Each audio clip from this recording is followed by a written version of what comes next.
Cook and food থেকে সবাইকে স্বাগত জানাচ্ছি। আশা করি যে যেখান থেকে ভিডিওটি দেখছেন সবাই ভালো আছেন, সুস্থ আছেন। আজকের পর্বে দেখাবো পটল দিয়ে মুগ ডাল রেসিপি। খুব সহজভাবে করে দেখাবো। এখানে আয়ান ও নিহা দুই ভাই বোনে ডাল দিয়ে ভাত খাচ্ছে। দেখুন কত মজা করে, খেতে তো দারুণ হয়েছে। ওরা লাইক দিয়ে দেখিয়ে দিচ্ছে, চলুন দেখে নিই। এখানে এক বাটি মুগ ডাল নিলাম, ভেজে নিচ্ছি। সোনালি বর্ণের করে ভেজে নিয়েছি, ঢেলে নিচ্ছি। ঢেলে পরিষ্কার করে ধুয়ে নেব। এখানে 4টে পটল, 2টো আলু কেটে রেখেছি। কড়াইয়ে তেল দিয়ে দিলাম লবণ ও হলুদ। পটল আলু একসঙ্গে করে ভেজে নেব। খুব ভালো করে ভেজে নিতে হবে। ভিডিওর কোনো অংশ ভালো লেগে থাকলে লাইক দিয়ে সম্পূর্ণ ভিডিওটি দেখে নেবেন ও বন্ধুদের সঙ্গে বেশি বেশি শেয়ার করে দেবেন। ভালোভাবে ভেজে নিয়েছি।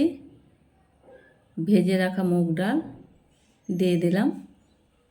এখানে দিয়ে দেব পরিমাণ মতো জল, সেদ্ধ করে নেব।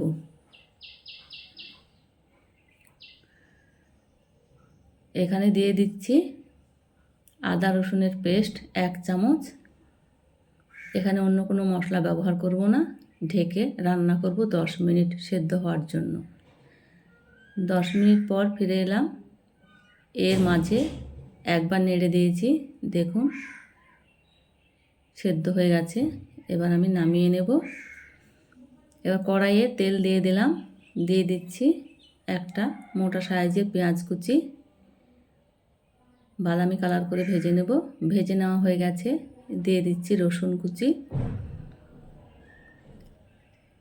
এখানে দিয়ে দিচ্ছি একটা টমেটো কুচি, 2টো শুকনো লঙ্কা। ভালোভাবে টমেটোর সঙ্গে কষিয়ে নেব যাতে কাঁচা গন্ধটা না থাকে। এবার দিয়ে দিচ্ছি স্বাদ মতো লবণ, হলুদ। আগে হলুদ দেওয়া হয়নি, এখানে হলুদটা দিয়ে দিলাম। তেলের সঙ্গে হলুদ দিলে কালারটা খুব সুন্দর আসে। সেদ্ধ করে রাখা পটল ও মুগ ডাল দিয়ে দিলাম। ভালোভাবে নেড়ে নিচ্ছি। নেড়ে 2 মিনিট ফুটিয়ে নেব। খুব বেশি ফোটানোর দরকার নেই। আমার হয়ে গেছে, ঠান্ডা করে নিয়েছি। এবার ওপর দিয়ে ধনেপাতা কুচি ছড়িয়ে দিলাম। আর নামিয়ে নিচ্ছি। একটা বাটি তুলে নেব।